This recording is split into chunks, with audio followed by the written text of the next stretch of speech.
Hi, this is Tina. This is take two of this video also. I'm going to try and minimize the die cutting machines this time.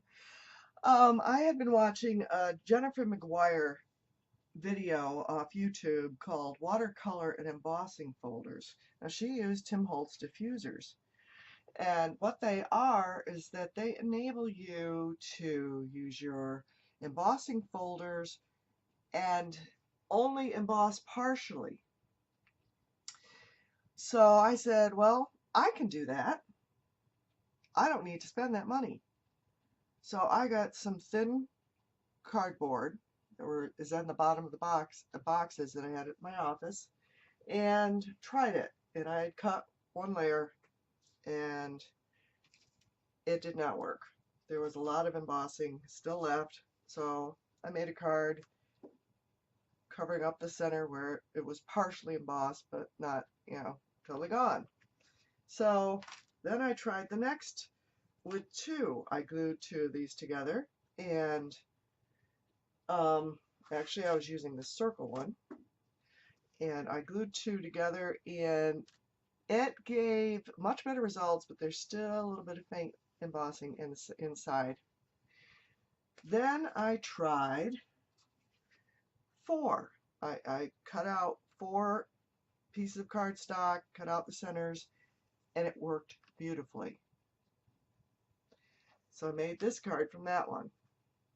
And one of the beautiful things about this is you can use any die shape you want. I think they have, I've not looked it up, but I know they have ovals and they have circles. Who knows what else they have for the diffusers.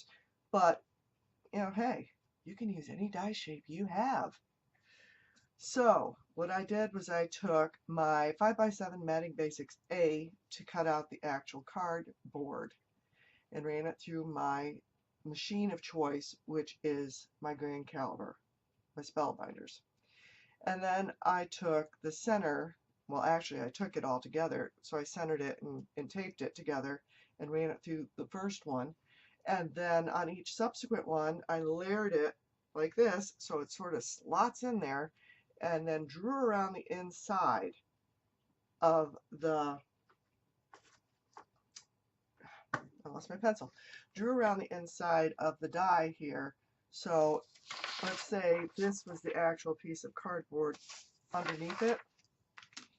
It would have been like this. Now it had one of these cardboard mats and then this with the center out, and then I would just have gone around the center.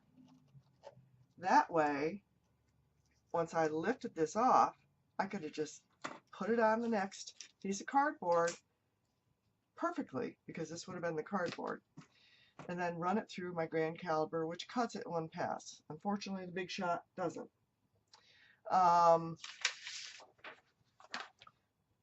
So that's how I got those basic ones, and I glued them together. Obviously, I ended up shifting that a little bit on the bottom side there, as you can probably see, but the center is all lined up, and that's what matters. So what we're going to do is, well, I took a regular A2 Matting Basics A, the largest, and cut out my piece of cardstock here, and we're going to use the Big Shot. Hopefully I have everything over here this time. And we're going to run it through. Here's the Big Shot. Here's the plates. Now I figured out the best way to do this was to take the diffuser and the embossing folder. Obviously Tim Holtz is made out of a clearer plastic, so you can see where you want to put it, but not so much this. So I'm going to take that handy dandy pencil, which has just run away again. Excuse me. Alright, there it is. Anyways, I'm going to center the Cuttlebug folder, and I'm just going to draw around it so I know exactly where I want it, since there's nothing in the folder right now. Okay? So I'm going to take the lowest tab, which is the tab under 1. I'm going to take my cardstock and put it in the folder as best I can. Seem to be fumble fingers all of a sudden. And I'm going to put it on there. I'm going to tape it on. And of course I've lost my other piece of tape, so that's fine. I'm going to put the hard embossing mat on top and just run this through the Sizzix.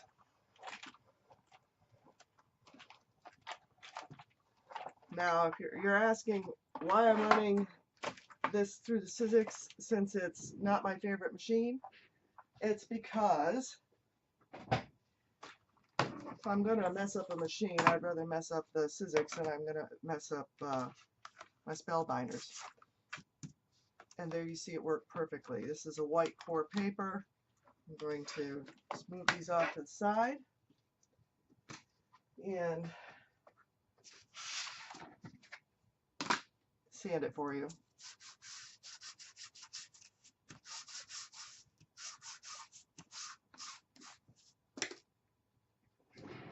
Next, I'm going to run it through my grand caliber. So you're probably going to get an arm in your vision. And I'm going to tape this. Can you see that? There we go. That's a little better. I'm going to tape this on to my cardstock where it had embossed. And I've run this tape over my shirt and all over the place, so hopefully it won't stick too much and rip up the paper. Okay. And the final part of the sandwich, I'm going to move this up to the top so we won't have to run it all the way through.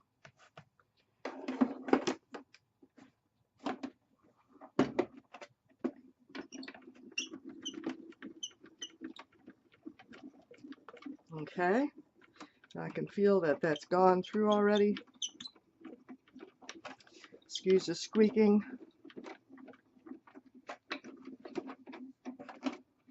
Move that over.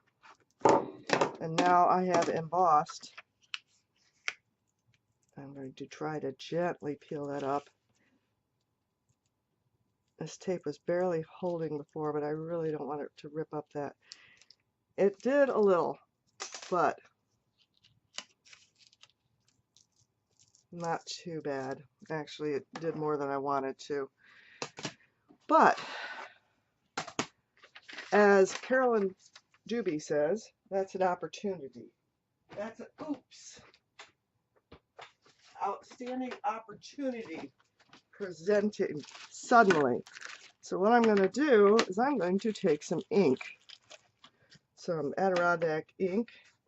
Please disregard the condition of my ink container. I have a problem. I don't mind getting inky. So I am going to, even though I've just sanded that, I am going to go over it with this raisin color. Okay? And I'm just going to go around the outside of the edge, which will actually enhance the inner part that was embossed, plus it will enhance the actual outside that was embossed. And pants are good for wiping ink on. Alright, so now I need my center, which is my tree die. Good, got it over there. I'm going to put this on and grab a piece of wax paper, put it underneath.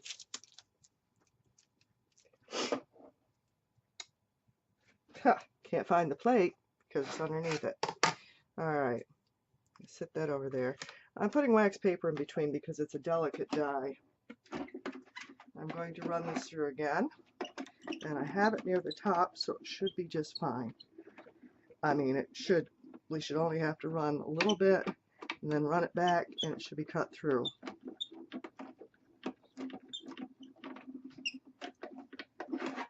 Now, I'm not even going to bother to emboss this because it is just, so it seems to have pressed it all the way through as it is. Okay, so now remove that wax paper from around the outside, but you know, this is the age-old dilemma. You know, how do you get all those itty-bitty parts out? Well, I was really wanting to get one of those tool-in-ones from Spellbinders, and somebody said, I don't even know who it was, so forgive me, I can't credit them, use a toothbrush. A toothbrush? Yes, look at that. Almost everything gone. And what isn't gone, I can just take my toothpick and go through and get it out. And I'm going to pull off those little, first of all, I'm going to pull off that wax paper. And don't throw away your wax paper. Look at that. Isn't that gorgeous? You can iron that in between two pieces of cardstock and use it as a resist and get a gorgeous background. Okay, I have a few little pieces of paper still in some of those tiny itty bitty places. I'm going to squeeze them out, and we can put our card together. Alright, we have this, and I did not grab the cardstock. I apologize, I'll be right back. Anyways, I'm going to get the cardstock. Like I said, this was the second try, and I managed to muff up the first one, so I got everything else out but the cardstock base. Now, if you're wondering what the heck I'm doing over here, I'm rifling through my card bases. I always have colors of card bases cut, folded, all ready for me to use. As many as I can. If I run out of a color, I go and cut out a few more. Alright, so I have this and this, and I am going to get some ribbon and use some glue dots. There we go. And put that on the front.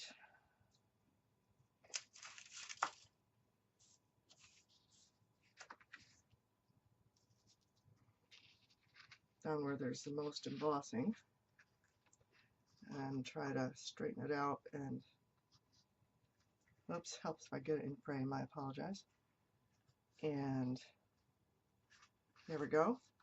So I'm going to take my favorite glue, which is Beacon Adhesives Fabri-Fix.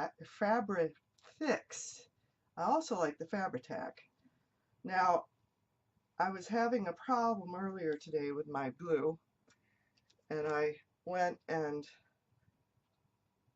because it was so hard to come out, and I went and put the acetone in it like they suggest, and it's working beautifully now. Okay, so I've got that centered on there. By the way, I absolutely love the matting basics from Spellbinders. When I saw them come out with them, I was like, who the heck needs more rectangles? Why in the world do you need rectangles? Well, after cutting wonky rectangles on my Christmas cards one year, I said I've got to get those, and have never looked back. They're probably the most used dies I have. I've got the A2s, I've got the 5x7s, I have the curved ones in the A2s. They are just absolutely wonderful. Cannot live without them. I was using a Zig two-way glue pen there. Now, knowing me, I have glue everywhere. I'm going to set it in the center as best I can. Take a sticker sheet,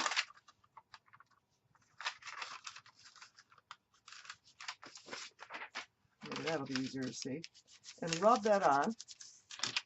So I know I've got it all glued down, but knowing me, I've got glue everywhere. So I'm going to take, and I know this is not original to me, some glitter, throw it over top, okay? This is where my husband gets upset because the cats end up all glittery. Anyways, then I rub that sticker sheet on there again. So it rubs the glitter in wherever there's adhesive. There is the finished card. Now how cool is that? Go try all your different die sets, make your own diffusers, have fun.